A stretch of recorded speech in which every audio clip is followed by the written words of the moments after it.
Welcome back to SideQuest, episode 49, The Legend of Zelda, Majora's Mask, episode 3. And back with me is my esteemed colleague who's gone up the Goron Mountain to the Goron Village with me, and that is Mr. Wes Schantz. Welcome back, Mr. Schantz. Hey, it's good to be. The mountain just is, I think it's called Snowhead in this game, but Snowhead. It may as well be the Mountain of the Goron. I mean, they are the most interesting denizens of that mountain, I would agree. Yeah, even more interesting than the now white boos that we run into, or I suppose they're not called boos, whatever those little white spirits are called, that I think are such an interesting reminder of the theme of death in the course of this text, or this game. And so just a couple of things I wanted to mention about this mountain village we run into, this Snowhead mountain we run into, these paths with these very dangerous white wolves that we run into. I wanted to talk a little bit about the music that we hear. Again, a very creepy sound when we get into the Goron village and even the mountain village ahead of it. The fact that it's snowing here, sort of reminding me of the Ninth Circle of Hell and Dante's Inferno. And then we also run into an actual dead spirit that we have to follow along, and who then embodies himself in a mask, which gives us the ability to ourselves embody a hero from the dead. And so I just wanted to sort of touch on the music theme, how creepy it is, some of the enemies being actually dead themselves, and then the fact that we again run across death. Sure. I think that those both are pretty central in the game. And yeah, the death theme might not have been too prevalent so far, right? We saw it in a little way with the butler, Deku King. He, talks about his son who is lost, and there's something there, but it's much stronger when you go up the mountain. And yeah, I like the reference to Dante. There is even that giant invisible Goron whose breath causes the cold wind to blow at the very peak of the mountain. But he's hardly as terrifying as Lucifer. He's easy because you put him to sleep with the song, the lullaby that you learn. And the other music that sort of just ambient, creepy, and more than that, when you come through the mountain and do arrive in the actual Goron village, which is sort of underground, and there's like a more cheerful music going on in the background, the usual sort of drums and things that you get with Goron music, but there's cutting across it this awful, shrill, whining, it's a weeping sound. And so the death and the music are actually, connected in that way, right? His dad isn't dead. It turns out he's just, frozen, and you can rescue him. But still, there's this kind of, dissonance that enters into what should be a cheerful place because of this mayhem that the Skull Kid and the Majora's Mask have been working. Right, and I want to just add to that theme of sort of afterlife, death, and dissonance, and that we run into our owl friend again, who has given us the capacity to save and given us that highly useful Song of Soaring that enables us to go anywhere there, to instantly transport to any place that has an owl. And so we have to do this sort of like Monty Python-esque Indiana Jones and the Holy Quest for the Holy Grail sort of move, where we jump across these hidden platforms. We have to sort of have cunning and faith when we jump across these feathers, which then enables us to get this lens of truth, which helps us to see that which is unseen, or to see the ghosts themselves. And so there's something here about sort of wisdom starting as faith and ending up as experience, or it kind of reminds me of what education is about, is what education teaches you, especially in secondary and higher ed, is to see that which you otherwise would not see if you were not educated for yourself. And there's also a Dante element there. And there's also a Dante element in that this is a mountain, like the mountain of purgatory, where one actually acquires the ability to free one's will through understanding what is at stake in one's decisions, what's good and what's bad in accordance with one's goals. Literally, getting to the top of a mountain, the place of the gods. And so I wanted to mention that as well, that lens of truth and how that enables you to then go up a ladder that gets you to another temple, the temple where or the gravesite of this great hero who now you get to embody. That just especially that connected with the child who's crying about her lost father. I see here elements of death, rebirth, and sort of embodying a type, like the child is the one who becomes the one capable of embodying the hero, and thus there's sort of like a great chain of being sort of element going on here. What do you think of that? Yeah, that is kind of at play, I think, because the child recognizes you as the fallen hero, right? When you do get the mask. So just to like walk through it in order, yeah. So you climb up as Link, probably because he's a little more versatile than the Deku Scrub, but you could be the Scrub too, I guess. But you got to you've got to leap across those invisible blocks, following the little feathers that fall down from the owl. I really love that touch. It's a really frustrating little part of the game because I mean, like, super hard, frozen invisible blocks. You jump on them and you slide right off. And so maybe you get to the second one the next time, but then you fall off of it because you got to change direction. It's like, yes. Oh my gosh. But for whatever reason, you're allowed to do it over and over as many times as you want. The consequences are not particularly steep. It's just a little frustrating. You maybe lose some time and you're constantly against the clock, of course. So that is something to consider. But anyway, yeah. So, the Lens of Truth dungeon is ultimately maybe not as tricky as the one in Ocarina of Time. It's a recurring item. And that game, you fall down the well to get it, which is also cool in its own way. Here, it's a little more sort of random. It's just like this, island that you reach by jumping over invisible blocks. But I like that, yeah, once you have it, then you can use it to see what it was you were relying upon the whole time, right? And so you no longer need the owl to fly before you. Now you can see it for yourself, right? Using, your magic ability. So maybe not everyone could see it, which is, I don't know, maybe an interesting component to that analogy with education. Whether there's something corresponding to magic meters and whether some people have a bigger magic meter than others, I don't know. But it does seem like, at any rate, there's always this possibility of having a guide, right? And then for some, the guide can leave them to do it on their own. And for others, maybe the guide has to kind of stick around a little longer. Anyway, at any rate, so you've got the lens, you climb the ladder. Yeah, and then you play the Song of Healing again for the ghost that you can also see with the Lens of Truth, right? So he does become, he goes to his rest and he becomes this mask, which then you can wear, and it's very drastically different being the Goron. You feel the weight as you walk around, right? He is totally embodied. In a real powerful kind of way. He's so heavy he can't even like jump a little bit to pull himself up ledges. You have to take the mask off, become Link to jump up on little ledges. But it is cool that you can use his weight as momentum to get rolling, and you can roll and just like clobber through obstacles. And if you have some magic, then it pushes out little spikes that break and bounce off the thing. So you're pretty much invulnerable, except of course if you roll off the edge of the mountain. But again, it doesn't actually hurt you that bad. So I think being the Goron is really fun, and it is especially cool that he has a personality this time.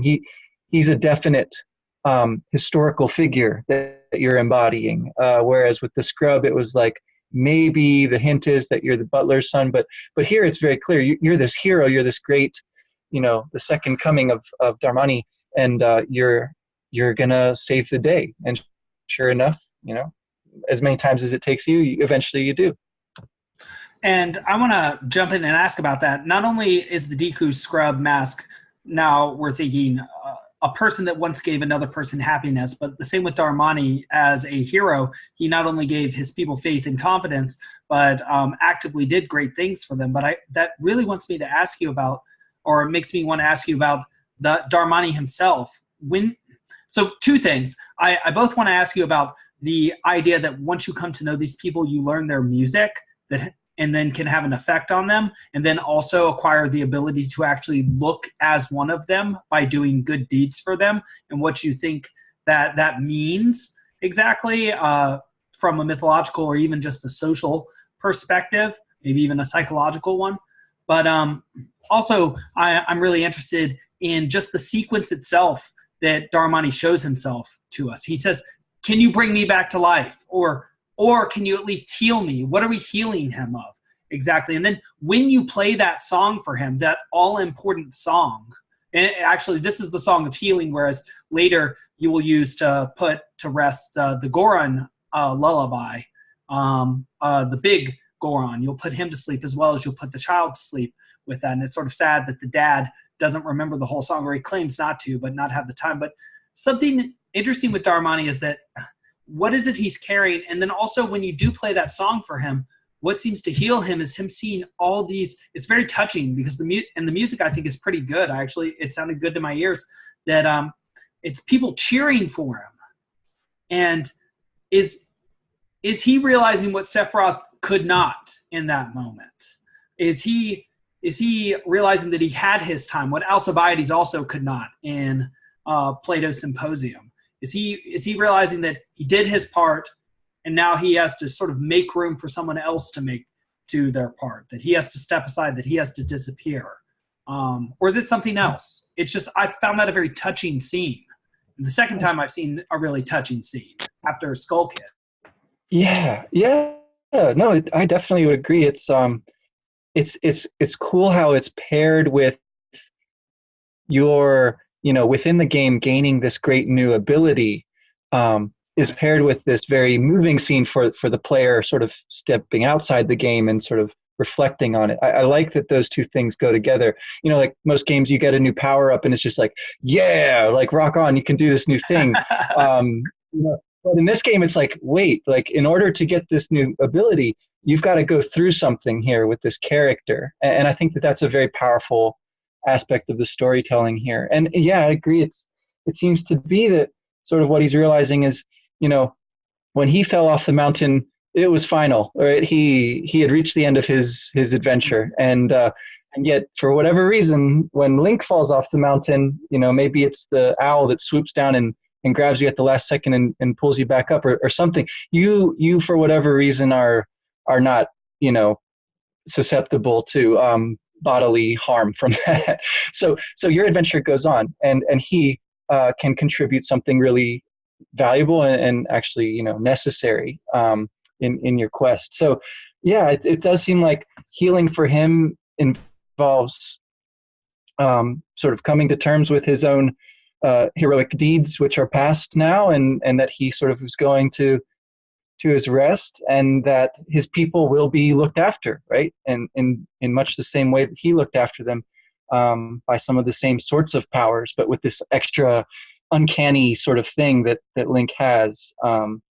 And the way that Link then uses that, like the first and most important way is to then play this song, right? Like when he plays songs with these different masks on, he actually has different instruments. And so like the Deku horns, which he has to play very quietly when the monkey teaches him the song of awakening. Right. Whereas here you have the drums, right, which seem to kind of throb and represent the kind of rhythms that the Gorons embody, and their song is one, oddly enough, of lullaby, right? You don't often think of drums as playing lullabies, maybe. So that's kind of a cool, breaking down a cultural stereotype sort of thing, right? And it again is a pretty moving little scene, right? You play half the song and the child knows the other half, and then you have the whole thing, and he falls asleep. That awful wailing stops. Everyone's very happy, and they can sleep too. And you as the hero, no rest for you. You've got to go on and and tackle the next dungeon. But it's with this this combination of heroism and gentleness, with the drums playing the lullaby. I like how there's these kinds of echoes and variations that are established between the swamp and the mountain here. Well, that makes me think two thoughts. One is, you recall my hesitancy with admitting Mr. Kozlowski's sort of statement of outright racism in this game. And I think there is a lot of evidence for what he's calling racism there. At the very least, I would call it prejudice, right? You do get certain perks, either information or even attempts or even chances to purchase property, right? Depending on whether you are a Deku or a Goron or probably later a Zora in whatever particular habitat you happen to be in. That's true. But you do also, and this is, I think, the part that makes it harder for me to admit of that distinction, because there seems to be a prohibitiveness to racism. Like, you're born into it, and you're good if you are, and you're bad if you're not. Whereas here, you as a human have the capacity to sort of, and I think there are diverging or arguments you can make here. You actually are capable of embodying one of these race of people, and usually a high-ranking one like a hero or the son of somebody important like the butler, and in so doing you become accepted. And so if you just take that literally, I suppose you could say it's still racist in that you are simply imitating one of those characters and they are taken in by your imitation. It's a simple disguise mechanism. But I think there's a deeper interpretation there too that I might be more persuaded by, which is that you gain entrance into these communities through your good deeds and what you offer to them, and that door is open to you, and then you become one of their own, and they perceive you as one of their own, and that's part of the idea of building the personality in the educational sense that we've been talking about, and what it means when you acquire these masks here, because I think that's a very interesting aspect to education too. You gain not only the set pieces, the set concepts, like the actual physical embodiment of the mask, but it allows you dynamic motion within the world, right? You don't just learn a mathematical equation, you learn a mathematical equation that enables you to do something, like either, do better on the SAT or, build a bridge at some level with architecture. And the second part that I'd like to get to later is, what did you think about the representation, this sort of Rousseauian state of nature that these differing people, they're sort of vaguely tribal and sort of, they value ritual and dance and song and time together more than seemingly technology. And I wanted to ask you about that sort of aesthetic in the game too, after mentioning that piece that I mentioned first. Yeah, that is I think a very interesting aspect of what this game might teach, sort of what kind of lens you might use on the game, so to speak. And I think to the race question, in terms of what acceptance into each of these cultures looks like, it does seem to come down to Link's ability to heal, right? That's like preliminary to having each of these masks, and then wearing the mask, he sort of transforms into one of those members of the race or tribe or whatever we want to call it. And Ben has a point about this that I'll read. I didn't get to it last time. He's got a couple good points, I think, that are relevant to what we're talking about. So I'll read them out from his other message here. So Ben says, this is his second of the 5 points. At one point, you bring up the use of masks in Elizabethan theater. That was back in our first episode. But I think it would be more profitable to look into the No tradition. I don't know much about it, but my understanding is that each mask embodies an entire character, not just an emotion like the Greek theater or a disguise like in Shakespeare. When Link wears a mask, he takes on that whole person. He transforms. If anything, as Link, he is identityless. Majora's Mask enriches the tradition of the, quote, silent protagonist as vessel for the player's expression by letting the player literally choose what role to play, what mask to wear at any moment in the game. And then another one here, this is third point. For some time you contrasted the narrative-driven Final Fantasy VII against Majora's Mask. I think it would be more important to note that Majora's Mask does tell a story but not through narration. Most of the events of the past have to be discovered by the player through the course of the game, which honestly seems like a more natural delivery method for an interactive medium. There are a few cutscenes, and those usually tied to specific characters or places in the world because that's how you learn about Termina and its people. The story is the cumulative effect of all these interactions.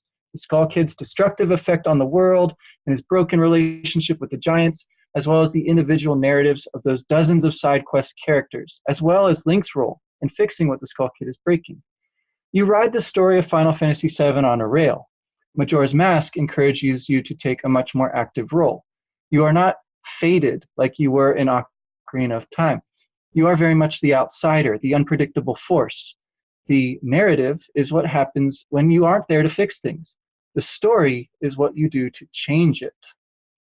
So I think that's pretty interesting kind of perspective on this whole thing.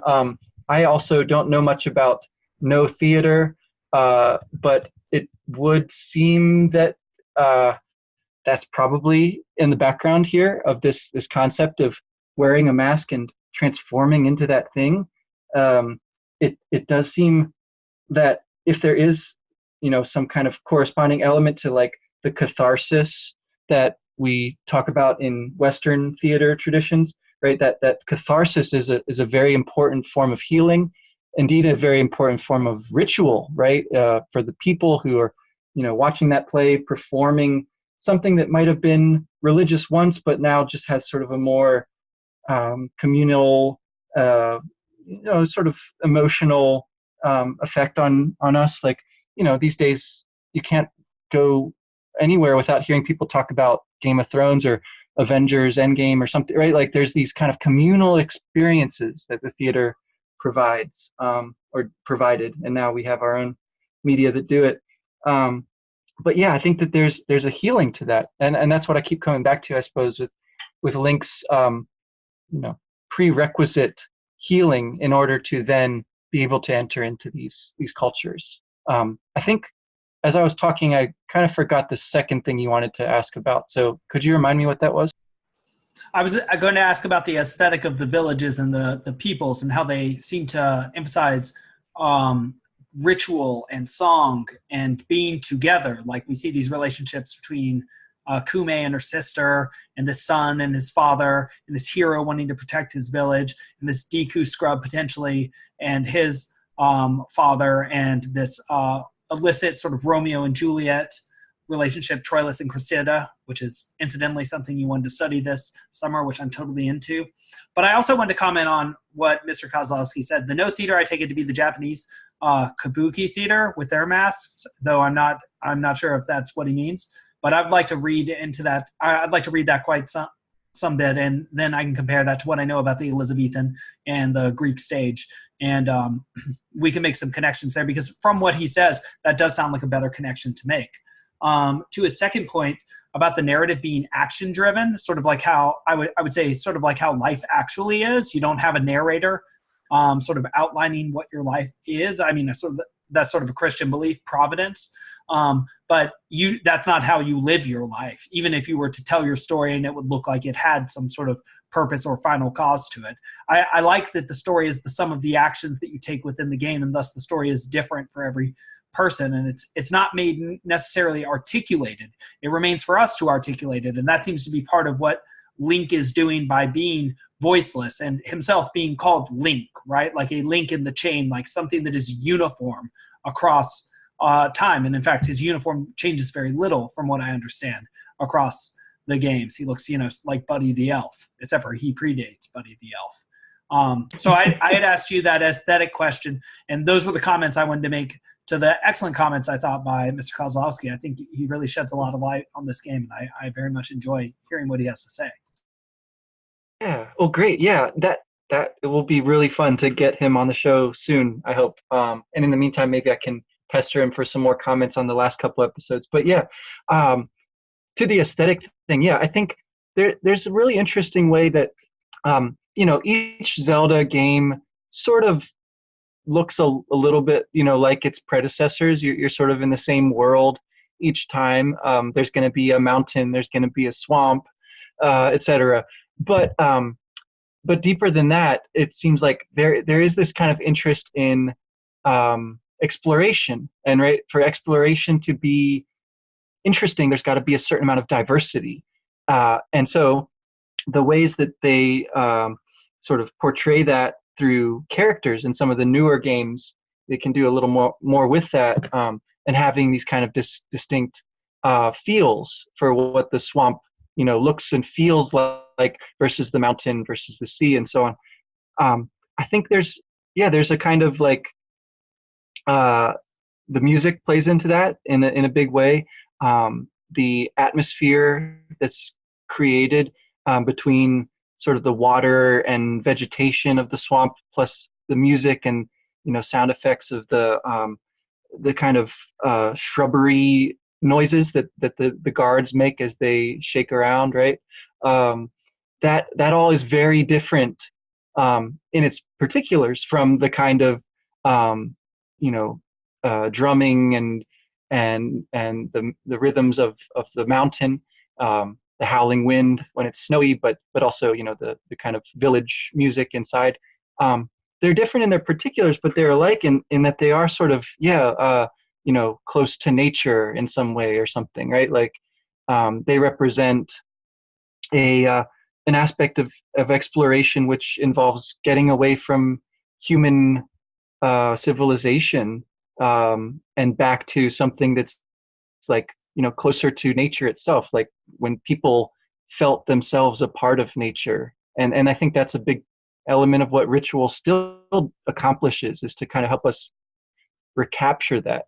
Music definitely does that. It sort of makes you feel at connection with something greater, and the kind of blurring of the distinction between humans and their environment that you get is really kind of awesome. Like, I'm sure it'll be way more overwhelming as VR becomes more of a thing, right? You sort of are immersed in a world, but I think there's something to be said for the imaginative component of it, that with these more simple or old-fashioned games, you do have to do a little more as far as the player sort of entering into that world.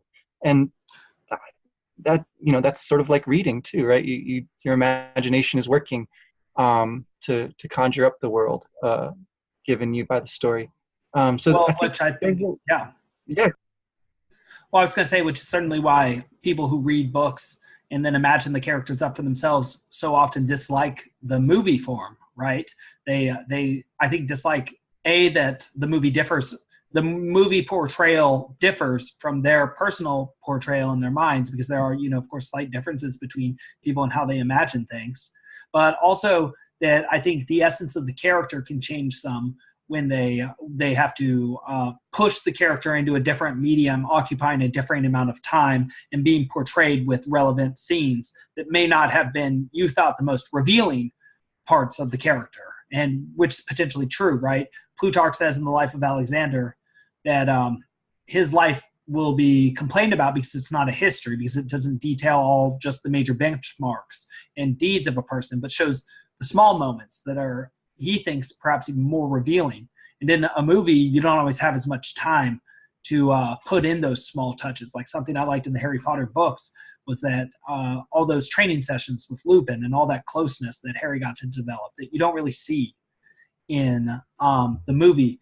But while you were talking, you make me think of a fundamental philosophical problem, and you put it quite well when I think you talk about, in conjunction with Ben's point, the practical versus the contemplative life. And I see sort of Zelda, given its developmental level and also sort of the age of its protagonist versus Final Fantasy VII, that he's sort of very young. He's like 12 or something like that, whereas you're 19 and you're facing a differing host of emotional issues and also perceiving the world in a very different way from when you were 12.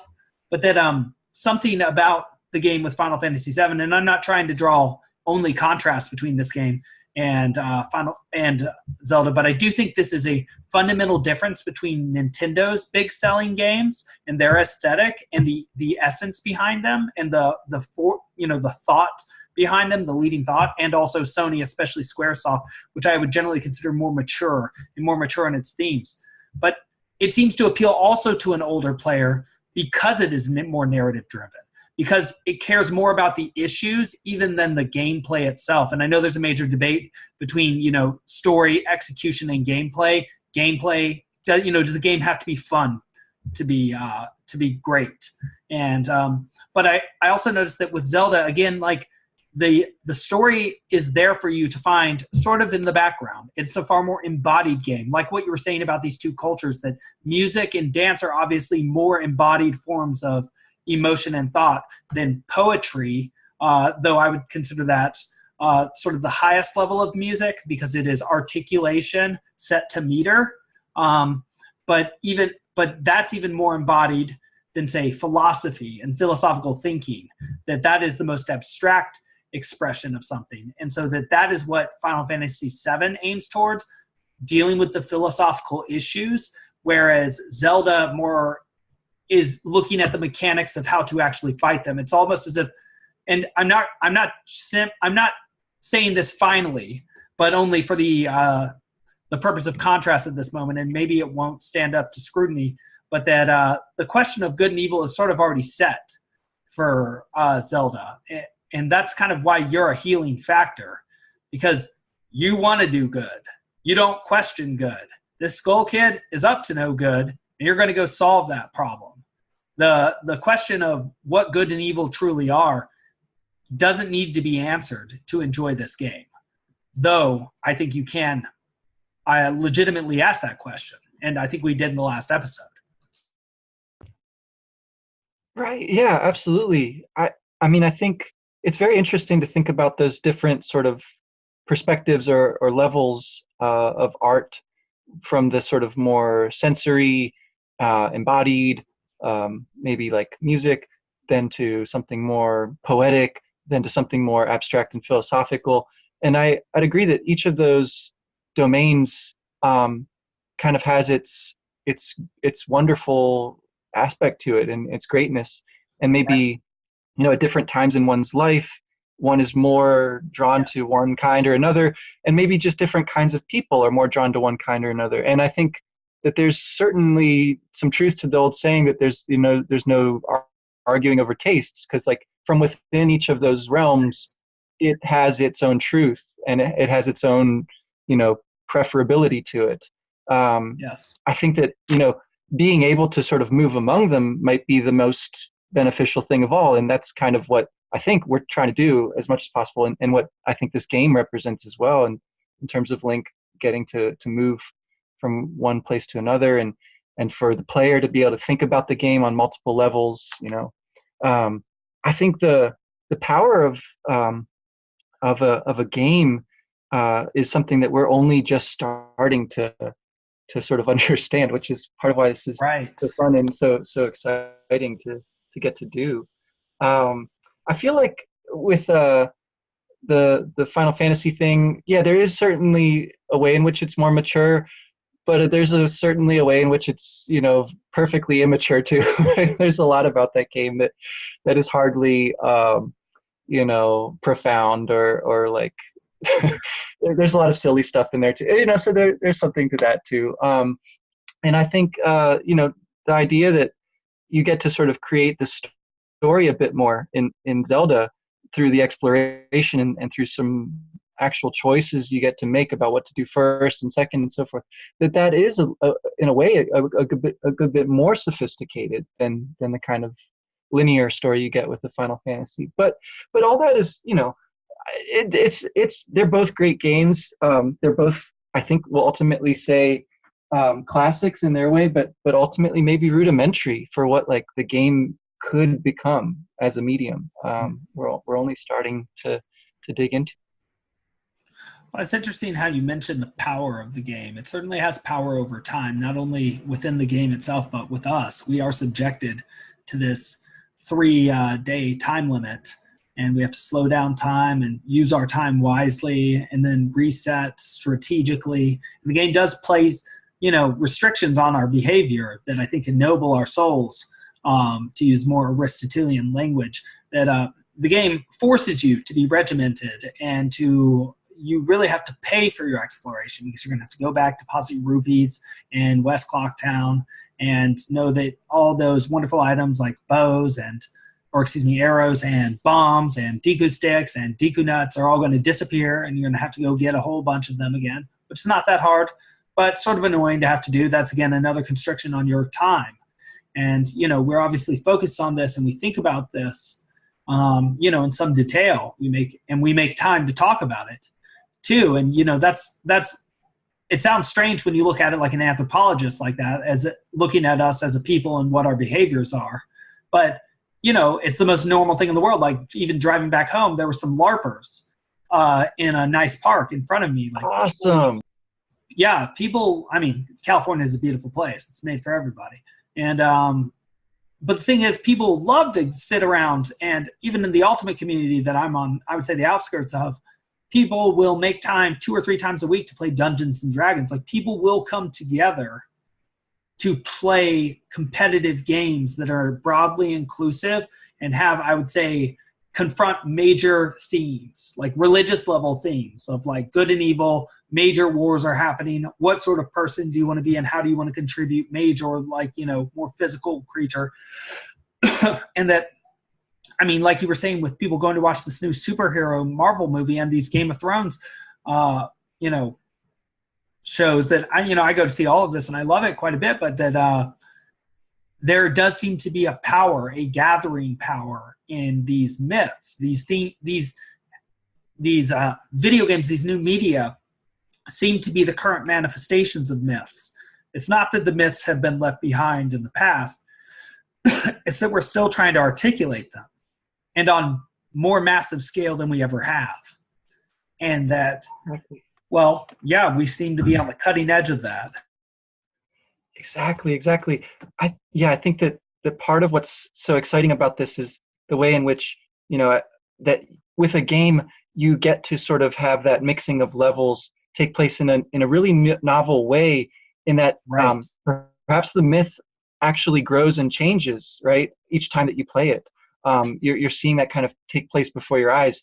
The way that that's represented kind of schematically or metaphorically in Majora's Mask is just really cool. Yeah, like there's this cyclical, iterative nature to the game itself. You have to start over time and again, work your way up to a certain kind of pinnacle, and then descend, right, back down. Every time you play the Song of Time, you're represented as falling, much as you fell in the beginning of the game, and you wind up, back at the clock tower again. So there's something, really, really self-aware about this game when you start to look at it, that makes it, I think, a really cool model to think about, and to, well, just fun to play too. Like, I like having an excuse to play these old games again. There's definitely an element of that in this project as well for me. I think that they are some of the simplest, purest kind of aesthetic pleasure that I've had. Like, I don't know Yes. music or books much better than I know these games, and so getting to Right. record them is always delightful. So we're gonna have to we'll have to do the dungeon itself for next time, and maybe we'll get into a little bit of the Clocktown stuff for next time too, then, which is what Ben had recommended that we do in between the mountains and the sea, is spend some more time exploring Clocktown and maybe the ranch if we get to it. So how's that sound? That sounds great. I did just want to ask you one last question. And that was, what do you think about the fact that this Goron mask is the first mask you've gotten since the Deku mask that has an animation, and that I don't recall whether you scream or not, but you do seem to suffer some pain in becoming this mask, whereas the other masks are just effortless. You just flip them on. What did you think about that? Yeah, I think that there is a difference, right? And they're even assigned a different spot on your inventory, right? They're kind of grouped up in the corner. Because yeah, there's certain masks that actually change you, and there's others that you wear as Link, and walk around Right. and when you talk to people, right? Like they each do something, of course. Like you wear the cafe mask, you walk around and talk to people, and they'll talk to you and say things about this missing child or person or whatever, with the purple hair. Um, if you wear the bomb mask, you always have an extra bomb, because it just regenerates, which is really handy. But it doesn't like seem to cause you that kind of anguish, right? You can actually blow yourself up and get hurt, lose some hearts, but it doesn't cause you that sort of anguish that these transformative masks do.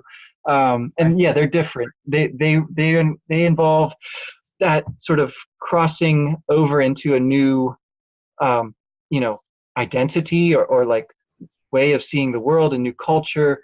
Um, they involve somebody who is gone, right? And you're sort of borrowing from them. That sort of ratchets up the responsibility, like on you to act properly as you are using that power. You're sort of doing it on behalf of someone else who's bequeathed it to you. I think that yeah, there's always a pain in doing it too. Like no matter how many times you put on and take off the mask, you always are gonna go through that. You can skip it, which is nice, but if you let it go, it'll always do that scream. And yeah, it's just like, I guess, a reminder of how much pain, in some way, Link is in this whole time. Right? He's separated, from his world. That's rough. There might be a kind of inescapability to that, right? It's a dark aspect of the game, but Well, maybe one that rings true. speaking of dark aspects, you're making me want to ask just a conspiracy theory question. So we'll have to see whether this is a well-known one or not. That the masks that transform you are the victims of Skull Kid. That he's a murderer, and that because it just makes me wonder. And let's make sure I have the facts right. In the very beginning, he sort of forces the spirit of the Deku on you, right? That's like the way he curse greets you. He Yeah. forces a mask on you. Rather than you earning a mask you want, he forces it on you, and it changes your being, not just your perception, but your being in the world too, right? Your perception is changed by that matter of fact, how you're perceived in the world and how you act and how you then manifest your abilities, right? You have different abilities. And you even use your mind differently, right? Like shooting Deku nuts. But that how did he have access to that Deku soul? Was, had he like is like one of the dark aspects of these masks that you can murder people and make them masks too, and that's what he's done by pushing this Goron off a mountain, or at least providing the conditions necessary for that Goron to fall off a mountain, as well as, you know, possibly first kill this Deku. That it's not just that he's making the moon come down, but that he might have actually done murder. Well, yeah, I guess it seems that um, he did put the spell on you that turns you into the Deku, and it's only when you have the Song of Healing that it turns back into a mask. So yeah, there is some kind of relationship there. It seems like, between the loss of life and the the mask being an option for you. Uh, yeah, I don't know how. Again, it's tricky to distinguish, but it does seem like maybe it's Majora's Mask, right? That it's been sealed in this form, we're told, and sort of hidden away. And it's, I guess, the mask salesman guy who discovered it, right? Um, so he's the one who teaches you the Song of Healing. That's the thing that seems to take these spirits and reify them into masks. Um, Maybe he, you know, expects something like this to be going on, right? That this is sort of the way that Majora's Mask operates, and that the way to confront it is through, you know, collapsing some of its attempts at doing evil back into something that will allow you to do good. But that there's always like an aspect of pain that goes with that. So I don't know, like, yeah, there's more or less responsibility on Skull Kid, but also the mask itself that he's wearing that's sort of possessing him, and doing all these awful things. It's another example of like the limits of what Link can correct too, right? Like you can't bring these characters back to life. You can only restart so much, and you can only make so much right. Right. Well, I guess that's part of the game. You lose time, and there are other things lost with time as well. And we can just do our best to re-embody the same virtues that made those people so special, I suppose. And a valuable lesson from the game itself. And so, for next time, we were thinking about beating that temple. I think you've already beaten it, but I'm going to have to go through there and try and get as many of the stray fairies as possible. Alert, I'm not going to try and get all of them. They are tough, man. They're tricky. Tough. Those mini games, I've never been big on completing all the mini quests that show pure mastery of the game. I did like the card games in Final Fantasy VIII and Blitzball in 11. Blitzball's cool. That's like all I remember from that game. Yeah. There's some nice beaches. It's like San Diego Final Fantasy. So ultimately, not that dramatic, just too pleasant. I guess there is a giant tidal wave that kills people. It's not cool.